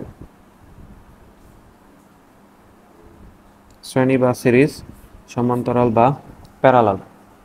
সমান্তরালের ক্ষেত্রে রোধগুলো সাজানো থাকবে সমান্তরালি, অর্থাৎ এখানে একটা রোধ, এখানে একটা রোধ, এখানে একটা দিলাম, তো এরকম সমান্তরালি সাজানো থাকবে। এটা সার্কিটের তড়িৎচালক শক্তি প্লাস মাইনাস, এখানে R1, এখানে রোধ দেওয়া হচ্ছে R2, এখানে রোধ R3। তো এটা হচ্ছে তড়িৎচালক শক্তি। এদিক দিয়ে তড়িৎ প্রবাহ যাচ্ছে I, এই I মানের তড়িৎ প্রবাহ তিনটা ভাগে ভাগ হচ্ছে। একটা ভাগ যাচ্ছে এই বরাবর I1, এই বরাবর যাচ্ছে একটা I2, এই বরাবর যাচ্ছে একটা I3। যেহেতু এই প্রান্তের আগে কোনো রোধ নাই, তাহলে বিভব লস হয় নাই কোথাও। এই দিক দিয়ে যে বিভব যাবে এই দিক দিয়ে একই, এই দিক দিয়ে হচ্ছে একই বিভব পাওয়া যাবে। এর কারণ হচ্ছে এই রোধগুলোর আগ পর্যন্ত যদি বিভব লস না হয় তাহলে তিনটার ভেতর দিয়ে একই মানের বিভব যাবে। তাহলে এখানে আমরা বলতে পারি এটার বিভব বা তড়িৎচালক শক্তি ই, এটার বিভব হচ্ছে ই, এটার বিভব হচ্ছে ই। তো এখানে আমরা লিখতে পারি I is equal two I1 plus I2 plus I3। তড়িৎ প্রবাহ ভাগ হয়ে গেছে I, এর পরিবর্তে লেখা যায় E বাই RP। সার্কিটের তুল্য রোধ হচ্ছে প্যারালাল সার্কিটের তুল্য রোধ হচ্ছে RP। এখানে লেখা যায় হচ্ছে E divide R1 plus E divide R2 plus E divide R3। তাহলে 1 বাই RP এটা is equal to E common নিয়ে বাদ দিয়ে দিলে 1 by R1 plus 1 by R2 plus 1 by R3। এটা হচ্ছে সমান্তরাল সমবায়। মিশ্র সমবায় কেমন থাকে, যে একসাথে শ্রেণী আর সমান্তরাল কি, শ্রেণী আর সমান্তরাল মিক্সড অবস্থায় থাকবে। সমবায়, মিশ্র সমবায়, যে এখানে একটা রোধ আছে, এখানে একটা রোধ আছে, এখানে একটা রোধ, এখানে একটা রোধ, এখানে একটা রোধ নিলাম, এখানে একটা রোধ। এই সার্কিটের যদি আমরা তুল্য রোধ সলভ করি, এই R1 আর R2 এই দুইটা শ্রেণীতে আছে, R3 R4 R5 এই দুইটা সমান্তরালে আছে, এটা ধরলাম R6। তো এই তিনটা সমান্তরাল থেকে আমরা প্রথমে হচ্ছে একটা রোধ পাবো, তখন ওই একটা রোধ R1 R2 আর ওই সমান্তরাল থেকে এটা থেকে পাবো ধরলাম RS, সরি RP, আর এখানে একটা রোধ আছে। এই চারটা তো পরবর্তীতে হচ্ছে আমরা শ্রেণীতে পাবো। এইভাবে সার্কিটের তুল্য রোধ সলভ করব। যে আগে হচ্ছে মানে সমান্তরাল কোথায় কোথায় আছে আগে যদি আমরা ওগুলো সলভ করি, তাহলে বাকিগুলো সবগুলো হচ্ছে শ্রেণীতে যেগুলো থাকবে সেগুলো নিয়ে হচ্ছে আমরা পরবর্তীতে ইজিলি সলভ করতে পারবো তুল্য রোধের ক্ষেত্রে। তো এখানে একটা সার্কিট আছে, সার্কিটের রোধ আছে R1 R2 R3, এখানে একটা রোধ R4। এখানে তড়িৎচালক শক্তি দেওয়া আছে 15 ভোল্ট, R5 R6। তো প্রত্যেকটা রোধের তড়িৎ প্রবাহ বের করব।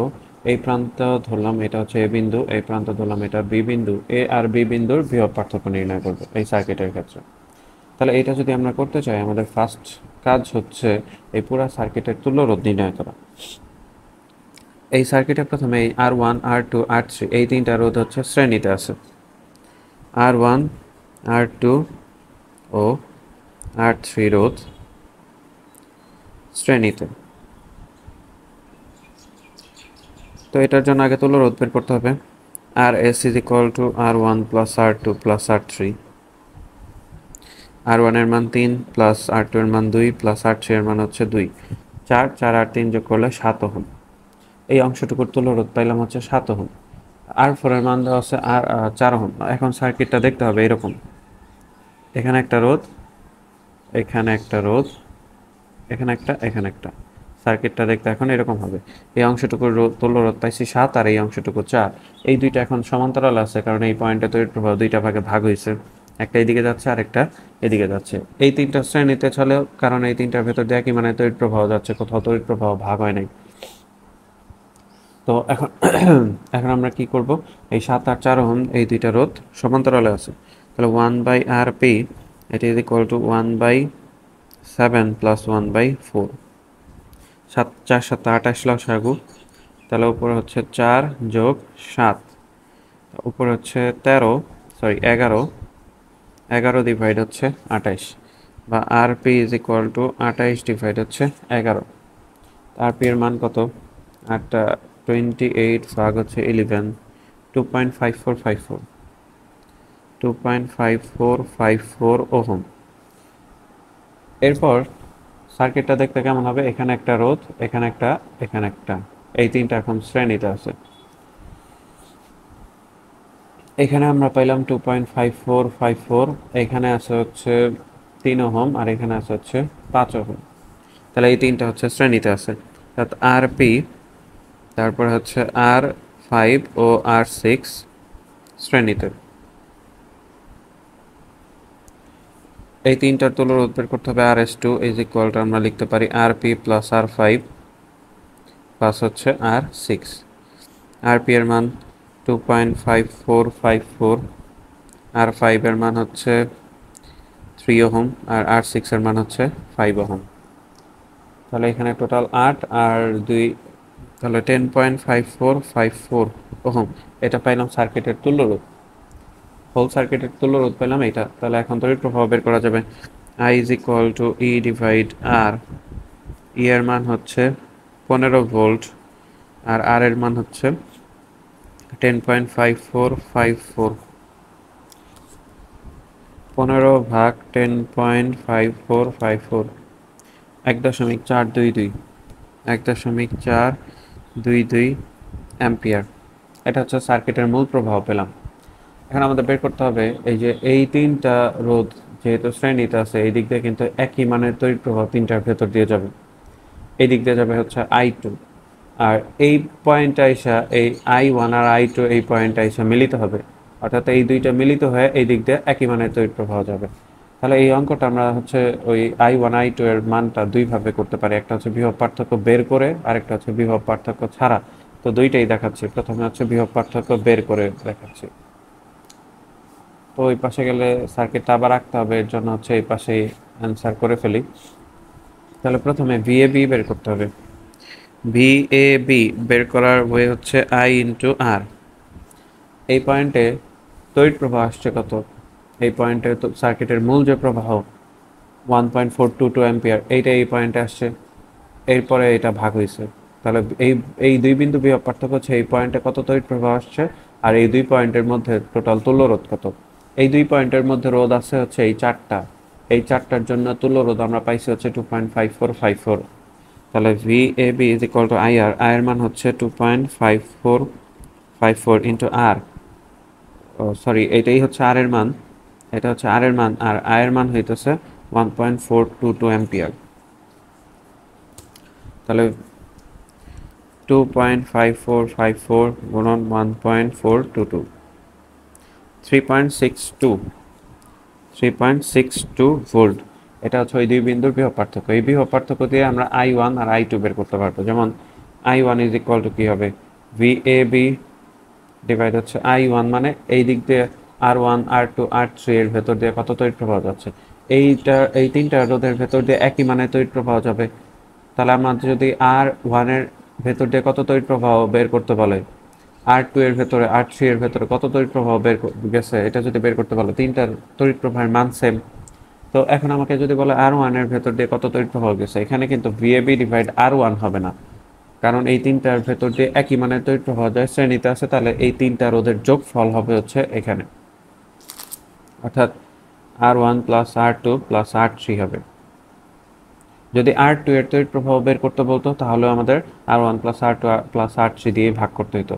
তাহলে এখানে 3.62 আছে, আর ডিভাইড হচ্ছে তিনটার তুলরোধ পাইছিলাম হচ্ছে 7, তড়িৎ প্রবাহের মান কত, অ্যান্সার ভাগ 7, 0.517 অ্যাম্পিয়ার। এটা হচ্ছে I1 এর মান। তাহলে এখন বের করবো হচ্ছে I2 এর ভ্যালু কত আসে। I2 এর ভ্যালু আবার হচ্ছে VAB ডিভাইড হচ্ছে I2 এর ক্ষেত্রে যে এখানে রোধটা আছে এটা কিন্তু সমান্তরালে আছে, এটার ভেতর দিয়ে একটা মানের তড়িৎ প্রবাহ, মানে I2 মানের তড়িৎ প্রবাহ যাচ্ছে, সেটা কিন্তু শুধু এইটার ভেতর দিয়ে যাচ্ছে, R4 এর ভেতর দিয়ে। তাহলে এখানে হচ্ছে শুধু R4 হবে, সমান্তরালে থাকলে এরকমই। VAB এর মান হচ্ছে 3.62 ডিভাইড R4 এর মান হচ্ছে 4 ওহম দেওয়া আছে, তাহলে 3.62 ভাগ হচ্ছে 4, 0.905 অ্যাম্পিয়ার। অর্থাৎ I1 আর I2 এর ভ্যালুটা পেয়ে গেলাম। আর 5 ওহম আর 6, এই 3 ওহম আর 5 ওহমের ভেতর দিয়ে কিন্তু সার্কিটের মূল প্রবাহটাই যাবে, কারণ এই বিন্দুতে যে দুইটা ভাগ হয়েছিল সেটা এখানে এসে কিন্তু আবার মিলিত হয়ে এদিক দিয়ে যাচ্ছে। তো আশা করি হচ্ছে আলাদা আলাদাভাবে তড়িৎ প্রবাহ কীভাবে বের করতে হয় এটা বুঝতে পারছেন। তো এইখানে তড়িৎ প্রবাহ বের করার আরেকটা ওয়ে হচ্ছে I1 যদি বের করতে চাই, I1 অর্থাৎ এই দিক দিয়ে কত তড়িৎ প্রবাহ যাচ্ছে, I1 হবে ওপরে হচ্ছে তার বিপরীত রোধ হচ্ছে R4, তাহলে উপরে হচ্ছে R4 আর নিচে হচ্ছে এই অংশটুকুর যে রোধ আর এই অংশটুকুর যে রোধ, এই দুইটার হচ্ছে যোগফল। তার মানে R4 প্লাস হচ্ছে ওই অংশটুকুর রোধ পাইছিলাম হচ্ছে RS, তুলরোধ RS1, এই যে 7 ওহম, ইন্টু হচ্ছে সার্কিটের মূল প্রবাহ I। তাহলে R4 হচ্ছে 4 ওহম, নিচে হচ্ছে 4 প্লাস 7 ইন্টু I1 এর I এর মান হচ্ছে, মানে এই পয়েন্টে যে তড়িৎ প্রবাহ আসছে সেটা হচ্ছে 1.422, 4 ভাগ 4 প্লাস 7 ইন্টু 1.422, 0.517, সেম আগের মতো অ্যান্সার আসছে 0.517 অ্যাম্পিয়ার। আবার I2 যদি বের করতে বলে তাহলে উপরে হবে হচ্ছে RS1, নিচে হচ্ছে R4 প্লাস RS1 ইন্টু হচ্ছে 1.422 সার্কিটের মূল প্রবাহ। মানে এখন হচ্ছে এইটার ভেতর দিয়ে যেহেতু তড়িৎ প্রবাহ বের করতেছি, এটা হবে তার বিপরীত রোধ RS1 ডিভাইড হচ্ছে R4 প্লাস RS1, তাহলে উপরে হচ্ছে 7 ডিভাইড হচ্ছে 4 প্লাস 7 ইন্টু 1.422, 7 ভাগ 11 ইন্টু 1.422, 0.905 অ্যাম্পিয়ার, 0.905 অ্যাম্পিয়ার। দুইটা যদি যোগ করার পর আমাদের অ্যান্সার আসবে হচ্ছে ওই সার্কিটের যে মূল প্রবাহ 1.422, এইটাই কিন্তু চলে আসবে এই দুইটা যদি আমরা হচ্ছে যোগ করি। আশা করি এই ম্যাথটা সবাই বুঝতে পারছেন। একাধিক কোষ শ্রেণী বা সমান্তরালে থাকলে তড়িৎ প্রবাহ নির্ণয় করতে হবে। তো প্রথমে আমরা একটা কোষ নিলাম, এখানে এই তড়িৎ চালক শক্তি প্লাস মাইনাস, এখানে একটা রোধ আছে,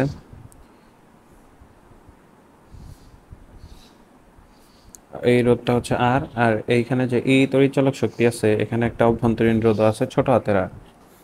তাহলে এই ক্ষেত্রে তড়িৎ প্রবাহ বের করবো আমরা কোন সূত্র দিয়ে, I is equal to E divide R plus ছোট হাতের r দিয়ে। এই ক্ষেত্রে তড়িৎ প্রবাহ বের করার সূত্র হচ্ছে এইটা। এখানে এই তড়িৎ চালক শক্তি ধরলাম 6 ভোল্ট দেওয়া ছিল। এখন এই 6 ভোল্টকে যদি আমি শ্রেণীতে বেশ কয়েকটা তড়িৎ চালক শক্তি নিয়ে কাজ করি, যেখানে যেমন তিনটা তড়িৎচালক শক্তি নিছি, এটা হচ্ছে E1, এটা হচ্ছে E2, এটা হচ্ছে E3, সবগুলা তড়িৎচালক শক্তির মান সেম হবে। অর্থাৎ এখানে যে 6 ভোল্ট ছিল, সেই 6 ভোল্টকে তিনটা ভাগে ভাগ করলাম, এটাতে 2 ভোল্ট, এটাতে 2 ভোল্ট, এটাতে 2 ভোল্ট নিলাম। তারপর এখানে একটা বহিরোধ দিলাম, এই বহিরোধটা ধরলাম হচ্ছে আর, এটা ছোট হাতের আর, এটাও ছোট হাতের আর, এটাও ছোট হাতের আর। তো এই ক্ষেত্রে তড়িৎ প্রবাহ বের করার সূত্র হচ্ছে IS is equal two ME divide হচ্ছে M ইন্টু ছোট হাতের আর প্লাস হচ্ছে বড় হাতের আর। তো M হচ্ছে কোষের সংখ্যা, এখানে যেহেতু তিনটা কোষ আছে তাহলে M এর মান হবে 3, E এর মান দেওয়া থাকবে। এখানে কিন্তু এই তড়িৎচালক শক্তি সবগুলোর মান সেম সেম থাকবে, এটাতে যদি 2 ভোল্ট, এটাও 2, এটাও 2, এরকম করে থাকবে। অভ্যন্তরীণ রোধের মানও সবগুলো সেম থাকবে, তখন আমরা এই সূত্র ইউজ করতে পারবো। আর সমান্তরালের ক্ষেত্রে কি হবে, যে সমান্তরালের ক্ষেত্রে কোষগুলো সাজানো থাকবে সমান্তরালে, যেমন এখানে সবগুলা কোষ সমান্তরালে সাজানো আছে। এটা হচ্ছে বহিরোধ আর, বহিরোধ আর, এটা হচ্ছে তড়িৎচালক শক্তি একটা, এটা একটা, এটা একটা, এটা অভ্যন্তরীণ রোধ ছোট হাতের আর, এটাও ছোট হাতের আর, এটাও ছোট হাতের আর। তাহলে এই ক্ষেত্রে তড়িৎ প্রবাহ বের করার সূত্র IP is equal to M E, এটা এম গুণ হবে বড় হাতের আর এর সাথে ইন্টু প্লাস ছোট হাতের আর।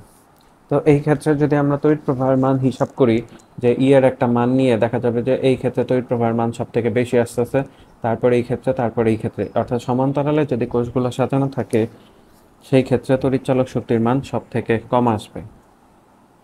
আশা করি এটা হচ্ছে সবাই বুঝতে পারছেন। এরপর হচ্ছে কারশফস ল। যদি এই তড়িৎচালক শক্তিগুলোর মান ভিন্ন ভিন্ন হয় তখন আমরা কারশফস ল ইউজ করব। কারশফস ল,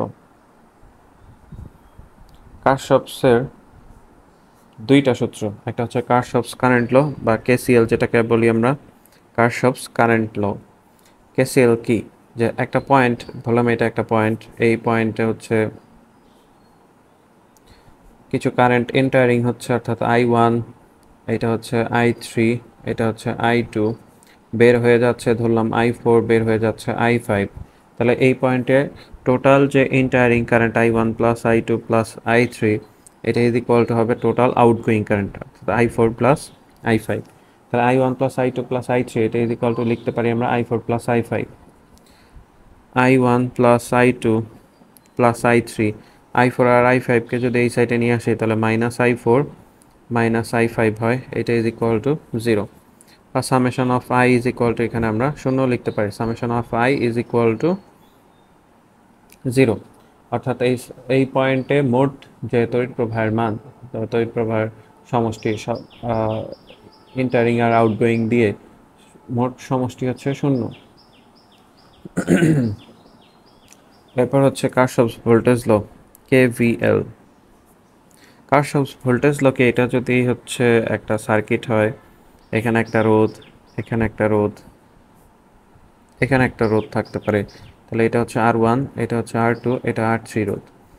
এটার তড়িৎচালক শক্তি হচ্ছে E, এটার রোধ, এটার তড়িৎ প্রবাহ হচ্ছে I, এটারও তড়িৎ প্রবাহ I, এটারও তড়িৎ প্রবাহ I, অর্থাৎ তড়িৎ প্রবাহের মানে কোনো পরিবর্তন হবে না, পরিবর্তন হবে হচ্ছে বিভবে। এখানে কিছু পরিমাণ বিভব লস হবে, এখানে কিছু পরিমাণ বিভব লস হবে, এখানে কিছু পরিমাণ বিভব লস হবে। ধরলাম এখানে V1, এখানে V2 আর এখানে V3 বিভব লস হয়। তাহলে এই সার্কিটের ক্ষেত্রে এই তড়িৎচালক শক্তি E হবে সবগুলা বিন্দুর যে বিভব লস হয়েছে তার সমষ্টি সমান। তো E is equal two V1 plus V2 plus V3। এই পুরাটাকে যদি আমরা একটা লুপ ধরি, তাহলে এই পুরা লুপের যে তড়িৎচালক শক্তি E minus V1 minus V2 minus V3, এটা ইজ ইকুয়াল টু হবে হচ্ছে 0। অর্থাৎ মোট যে তড়িৎচালক শক্তি বা বিভব আমরা যেটাই বলি না কেন সেটা হচ্ছে 0, মোট বিভব বলবো আমরা। এই সার্কিটের যে কোনো একটা লুপ ধরে এই লুপের মোট বিভবের পরিমাণ বা বিভবের সমষ্টি, এই E is equal two summation of E is equal two 0। এটা হচ্ছে কারশফস ভোল্টেজ ল। তো কারশফস লর সম্পর্কিত একটা ম্যাথ আমরা এখন হচ্ছে করব। এখানে একটা সার্কিট দেওয়া আছে, সার্কিটের তড়িৎচালক শক্তি দেওয়া আছে দুইটাই ভিন্ন মান। এটা 6 ভোল্ট দেওয়া আছে আর এটা হচ্ছে 5 ভোল্ট দেওয়া আছে। তো এই 6 ভোল্ট তড়িৎচালক শক্তি যেটা দেওয়া আছে, এটার এই প্রান্ত হচ্ছে উচ্চ বিভব, এই প্রান্তে নিম্ন, তো এই প্লাস থেকে মাইনাসের দিকে তড়িৎ প্রবাহ যাবে। এটার ক্ষেত্রেও এই পাশে প্লাস দেওয়া আছে, এই পাশে মাইনাস দেওয়া আছে, তো প্লাস থেকে মাইনাসের দিকে তড়িৎ প্রবাহ যাবে। তো এই বরাবর যে তড়িৎ প্রবাহ যাচ্ছে সেটাকে ধরলাম I1, এই বরাবর যে তড়িৎ প্রবাহ আসতেছে সেটাকে ধরলাম I2, আর এই দিক দিয়ে যেটা যাচ্ছে সেটাকে ধরলাম হচ্ছে I3। এই বিন্দুতে কারশফস কারেন্ট ল ইউজ করলে আমরা কি পাই? এই বিন্দুতে কেসিএল অ্যাপ্লাই করে, এ বিন্দুতে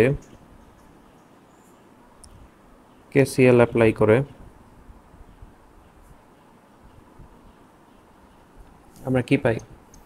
যে I1 আর I2 এই দুইটা হচ্ছে ইন্টারিং কারেন্ট, I1 প্রবেশ করতেছে, I2 প্রবেশ করতেছে, কিন্তু বের হয়ে যাচ্ছে I3। তো I1 plus I2 is equal two আমরা লিখতে পারি এই বিন্দুতে I3। I2 প্রবেশ করতেছে, I1 প্রবেশ করতেছে, বের হয়ে যাচ্ছে I3। এরপর আমরা কি করব? যে কারশফস ভোল্টেজ ল ইউজ করব। এটার জন্য আমরা দুই পাশে দুইটা লুপ ধরবো, এই একটা লুপ, এই একটা লুপ ধরবো। তো প্রথমে D A B C D, এই লুপ অনুযায়ী আমরা কি পাই? D A B C D লুপে কেভিএল অ্যাপ্লাই করুন।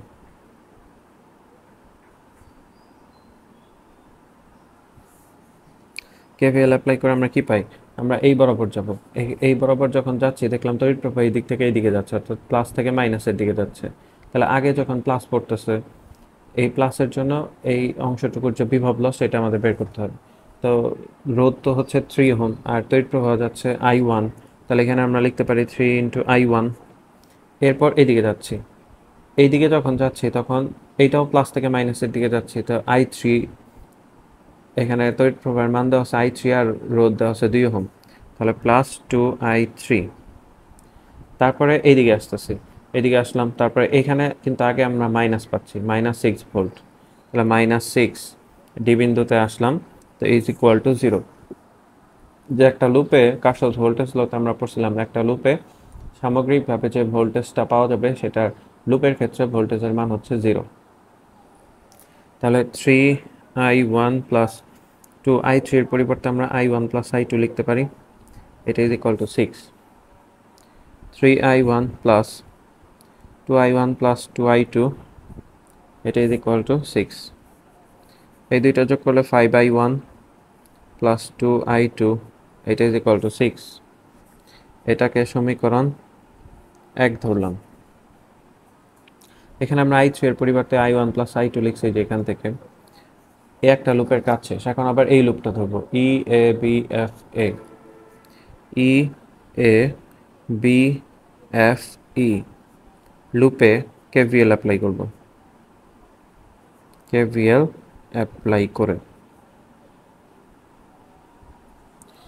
অ্যাপ্লাই করে আমরা কি পাই? এই দিক থেকে আমরা এই দিকে যাচ্ছি, তো প্লাস থেকে মাইনাসের দিকে, তাহলে 4I2 হবে। এরপর এই দিক থেকে এই দিকে আসতেছে 2I3 প্লাস 2I3। এরপর এইদিকে যাচ্ছি, এখানে আগে মাইনাস পড়তেছে, তাহলে -5 ইজ ইকুয়াল টু 0, বা 4I2 plus 2I1 plus 2I2, এর কারণ I3 এর পরিবর্তে I1 প্লাস I2 লেখা যায়, এটা ইজ ইকুয়াল টু 5, বা 2I1 প্লাস 6I2, এটা ইজ ইকুয়াল টু 5, এটা হচ্ছে 2 নম্বর সমীকরণ।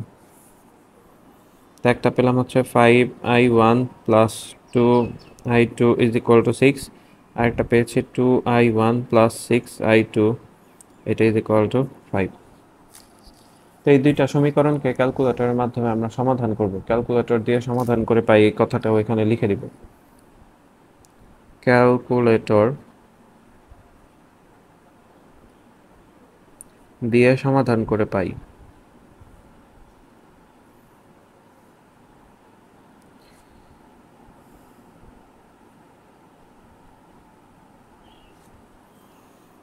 তাহলে I1 আর I2 এর ভ্যালু আমরা পাবো এখান থেকে। কিভাবে ক্যালকুলেটর দিয়ে সমাধান করব? মোডে যাব, মোডে যাওয়ার পর হচ্ছে ইকুয়েশন, এখানে আননোন অজানা রাশি কয়টা? দুইটা, I1 আর I2, তাহলে আননোন এখানে আমরা 2 সিলেক্ট করব। প্রথমে A1 এর ভ্যালু, এটা হচ্ছে A1, এটা হচ্ছে B1, আর এটা হচ্ছে C1। তাহলে A1 এর ভ্যালু হচ্ছে 5, B1 এর ভ্যালু হচ্ছে 2 ইকুয়াল, C1 এর ভ্যালু হচ্ছে 6 দিয়ে ইকুয়াল, আবার A2 এর ভ্যালু 2 ইকুয়াল, B2 এর ভ্যালু হচ্ছে 6 আর C2 এর ভ্যালু হচ্ছে 5। x এর মান আসছে 1, মানে I1 এর মান আসছে 1 অ্যাম্পিয়ার, আর y এর মান আসছে 0.5, মানে I2 এর ভ্যালু আসছে 0.52 অ্যাম্পিয়ার। I1 এর মান হচ্ছে 1 অ্যাম্পিয়ার আর I2 এর ভ্যালু হচ্ছে 0.5 অ্যাম্পিয়ার। তাহলে I3 কত? I3 ইজ ইকুয়াল টু আমরা পেয়েছি I1 প্লাস I2, তাহলে এইটা ইজ ইকুয়াল টু হবে হচ্ছে 1 প্লাস 0.5, দুইটা মিলে হচ্ছে 1.5 অ্যাম্পিয়ার। এটা হচ্ছে I2 এর ভ্যালু। তো আশা করি ম্যাথটা সবাই বুঝতে পারছেন। কারশফস ল দিয়ে এটা একটা এক্সাম্পল ছিল। এটা হচ্ছে একটা হুইটস্টোন ব্রিজ।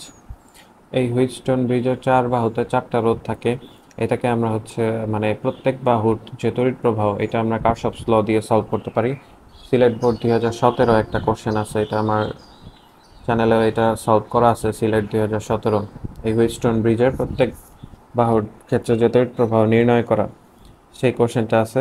প্লাস আরও এইখান থেকে আরও কিছু কোশ্চেন আছে যে এই যে এইটা হচ্ছে প্রথম বাহু, দ্বিতীয় বাহু, তৃতীয় বাহু, চতুর্থ বাহু, এরকম টাইপের কোশ্চেন আসতে পারে যে চতুর্থ বাহুতে কত মানের কত রোধ যুক্ত করলে এই হুইটস্টোন ব্রিজটি সাম্য অবস্থায় আসবে, এরকম টাইপের কিছু ম্যাথ আসতে পারে এখানে। তো হুইটস্টোন ব্রিজ সাম্য অবস্থায় আসার শর্ত কি? ব্রিজটি সাম্যাবস্থায় আসার শর্ত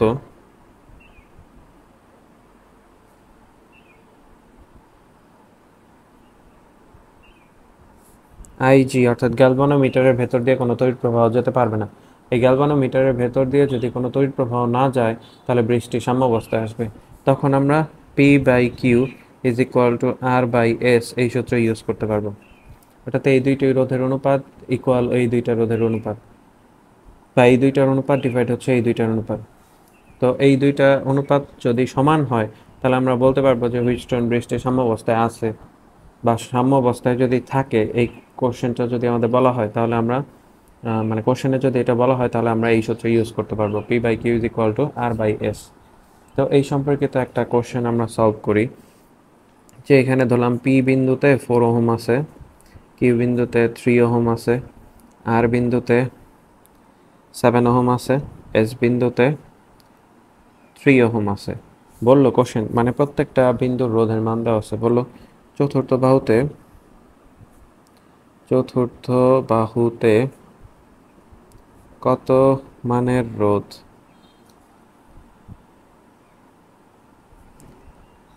কিভাবে যুক্ত করলে বৃষ্টি সাম্যাবস্থায় আসবে?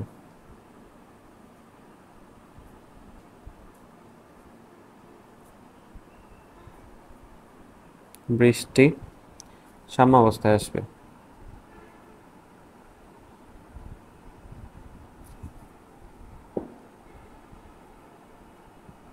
এটা হচ্ছে কোশ্চেন, যে চতুর্থ বাহুতে কত মানের রোধ কিভাবে যুক্ত করলে বৃষ্টি সাম্যাবস্থায় আসবে। তাহলে আমরা P/Q is equal two R/S এই সূত্র ইউজ করতে পারি। তাহলে S is equal to R into Q divide হচ্ছে P। আর এর মান 7 ওহম দেওয়া আছে, ইন্টু কিউ এর মান দেওয়া আছে 3, আর P এর মান দেওয়া আছে 4। 3 7 21, 21কে যদি 4 দিয়ে ভাগ দেই, 21 ভাগ 4, 5.25, তাহলে 5.25 ওহম হইতে হবে। যেহেতু এইখানে এস এর মান 3 ওহম দেওয়া আছে, তার থেকে চতুর্থ বাহুর রোধের মানটা বেশি আসছে, তার মানে ওই 3 ওহমের সাথে 2.25 ওহম যদি আমরা শ্রেণীতে যুক্ত করি, তাহলে বৃষ্টি সাম্যাবস্থায় আসবে। অর্থাৎ সাম্যাবস্থায় আসার জন্য তার রোধের মান হইতে হবে 5.25 ওহম। এটা হচ্ছে তুল্য রোধ হইতে হবে। তো এইটা ইজ ইকুয়াল টু, এখানে আগের থেকেই ছিল এস, সেই এস এর মান ছিল হচ্ছে 3 ওহম, তাহলে তার সাথে একটা রোধ শ্রেণীতে যুক্ত করতে হবে আর। তাহলে আর ইজ ইকুয়াল টু 5.25 মাইনাস 3, 2.25। আর যদি 3 ওহম থেকে কম আসতো, তাহলে আমরা সমান্তরালে যোগ করতাম, কারণ হচ্ছে সমান্তরালের ক্ষেত্রে তুল্য রোধের মানটা কি কম আসে। তো বেশি আসলে শ্রেণীতে যুক্ত করবো, আর কম আসলে হচ্ছে এটাকে আমরা সমান্তরালে যোগ করে দেব। তো আশা করি এই হুইটস্টোন ব্রিজের সাম্যাবস্থাটা বুঝতে পারছেন। আর এই যে যেটা বললাম যে সিলেট বোর্ড 2017 সালে এটার একটা সৃজনশীল কোশ্চেন আছে, 4টা বাহুতে রোধের মান বের করা। এটা আমার ভিডিওতে আপলোড করা আছে, কারো প্রয়োজন হলে দেখে নিতে পারবেন। গ্যালভানোমিটার কি? গ্যালভানোমিটার হচ্ছে এমন একটা যন্ত্র যেটা দিয়ে তড়িৎ প্রবাহ ও বিভব পার্থক্য মাপা যায়। তড়িৎ প্রবাহ প্লাস হচ্ছে বিভব নির্ণয় করা যায় গ্যালভানোমিটারের সাহায্যে। তো একটা সার্কিট ধরলাম, এখানে একটা গ্যালভানোমিটার দেওয়া আছে, এখানে সার্কিটের তড়িৎ প্রবাহ তড়িৎ চালক শক্তি ই দেওয়া আছে, এই প্রান্ত দিয়ে তড়িৎ প্রবাহ চলা শুরু হয়, এই প্রান্তে এসে শেষ হয়। গ্যালভানোমিটারেরও একটা অভ্যন্তরীণ রোধ আছে। গ্যালভানোমিটার এই দুই বিন্দুর বিভব পার্থক্য মাপবে, প্লাস হচ্ছে তাদের তড়িৎ প্রবাহ নির্ণয় করবে। এখন অধিক পরিমাণে তড়িৎ প্রবাহ গিয়ে গ্যালভানোমিটারটাকে নষ্ট করতে পারে। যেন নষ্ট করতে না পারে, এই জন্য গ্যালভানোমিটারের সাথে সমান্তরালে একটা শান্ট যুক্ত করব। সমান্তরালে এখানে এর সাথে একটা শান্ট যুক্ত করলে গ্যালভানোমিটারের পাল্লা বৃদ্ধি পায়, অর্থাৎ বেশি মানের তড়িৎ প্রবাহ গ্যালভানোমিটারে দিয়ে মাপতে পারবো, বা গ্যালভানোমিটার পুড়ে যাওয়ার হাত থেকে রক্ষা পায়। তাহলে শান্ট কি? শান্ট হচ্ছে অধিক পরিমাণ তড়িৎ প্রবাহ গিয়ে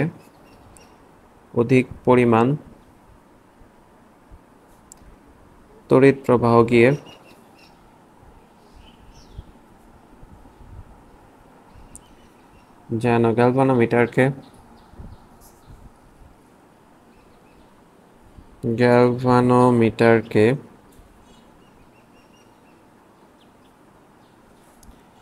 নষ্ট করতে না পারে,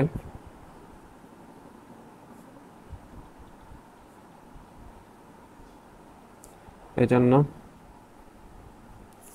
গ্যালভানোমিটারের সাথে অল্প মানের একটি রোধ যুক্ত করতে হয়।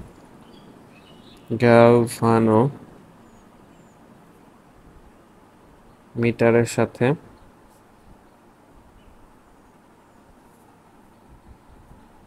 অল্প মানের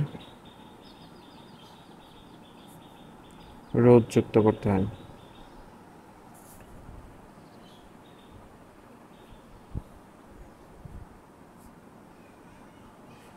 একে শান্ট বলে।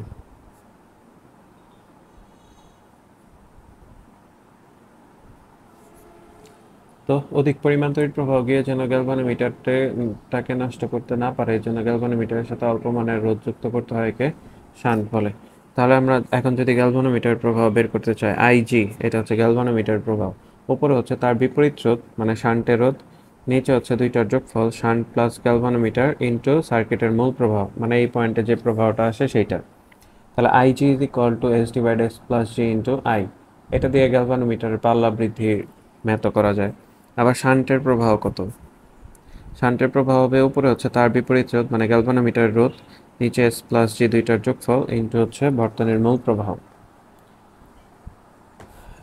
তো গ্যালভানোমিটার সম্পর্কে, শান্ট সম্পর্কে এতটুকুই আছে। এরপর আবার অ্যামিটার আছে। অ্যামিটারের পাল্লা বৃদ্ধি, অ্যামিটার দিয়ে শুধু তড়িৎ প্রবাহ মাপা যায়। অ্যামিটারের পাল্লা বৃদ্ধি, তো অ্যামিটার দিয়ে তড়িৎ প্রবাহ মাপা যায়।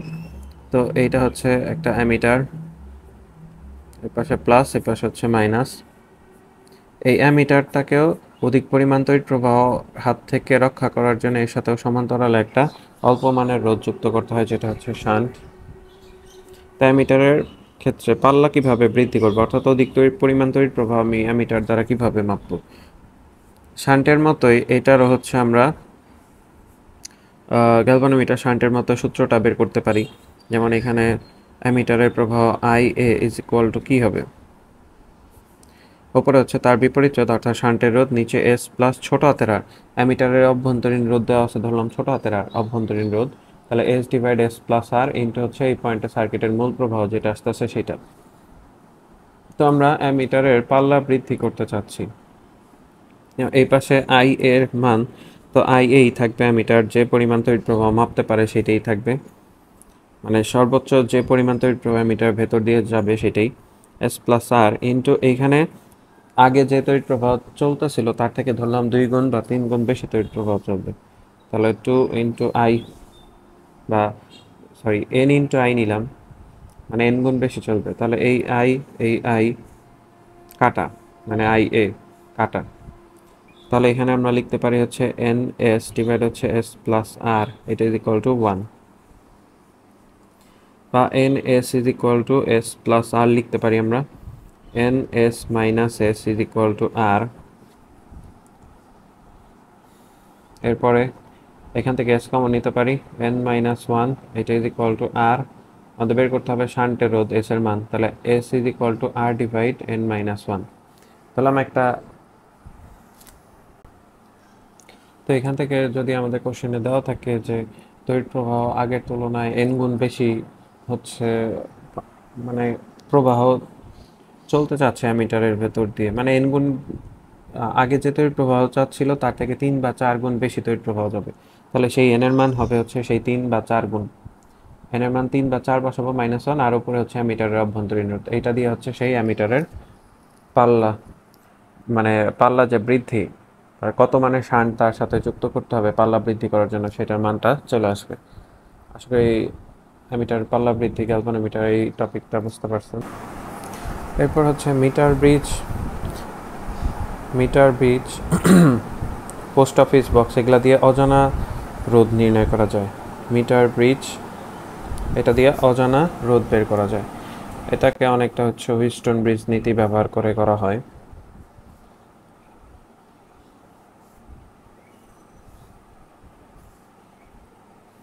এই পাশের যে রোডটা সেটাকে ধরলাম পি, এই পাশের রোডটা হচ্ছে কিউ। মিটার ব্রিজ মানে এটা করার জন্য আমাদের একটা মিটার স্কেল ব্যবহার করতে হবে, যার দৈর্ঘ্য হচ্ছে 100 সেন্টিমিটার। এই মিটার স্কেলের মাঝখানে একটা পয়েন্ট থাকবে যেটাকে হচ্ছে সাম্যবিন্দু বলা হয়। এই সাম্যবিন্দুর এই পাশের যে রোধটা পি, সেটাকে হচ্ছে বাম ফাঁকের রোধ, আর ডান সাইডেরটাকে বলা হয় ডান ফাঁকের রোধ। তাহলে এই অংশটুকু হচ্ছে, এটাকে আমরা ধরে নিলাম এল, আর এই অংশটুকু হচ্ছে 100 - এল। তো এই মিটার ব্রিজের ক্ষেত্রে আমরা লিখতে পারি পি বাই, মানে আমরা তো জানি হচ্ছে P by Q is equal to R by S, এই সূত্রটা আমরা জানি। তো এই ক্ষেত্রে আমরা লিখতে পারি পি বাই এল, এটা is equal to Q divide 100 - L, বা পি ডিভাইড কিউ, এটা is equal to L divide 100 - L. এটা হচ্ছে বাম ফাঁকের রোধ আর এটা হচ্ছে ডান ফাঁকের রোধ। এই সাম্যবিন্দুর বাম সাইডে এটা সবসময় এল থাকবে, আর এই সাইডে হচ্ছে 100 - এল থাকবে। তো এই সূত্র ব্যবহার করে হচ্ছে সাম্যবিন্দুটা কোথায় পাওয়া যাবে সেটা আমরা নির্ণয় করতে পারবো, বা বাম ফাঁকের রোধ কত, ডান ফাঁকের রোধ কত, এগুলো আমরা এখান থেকে বের করতে পারবো। তো চলতরিৎ সম্পর্কিত এই থিওরিগুলো অবশ্যই জানতে হবে পরীক্ষার জন্য। এই থিওরি ভালোভাবে জানা থাকলে এখান থেকে সৃজনশীল অ্যান্সার করা যাবে। তো আশা করি সবাই বুঝতে পারছেন। যদি কোনো সমস্যা থাকে অবশ্যই কমেন্ট করে জানাবেন। আল্লাহ হাফেজ।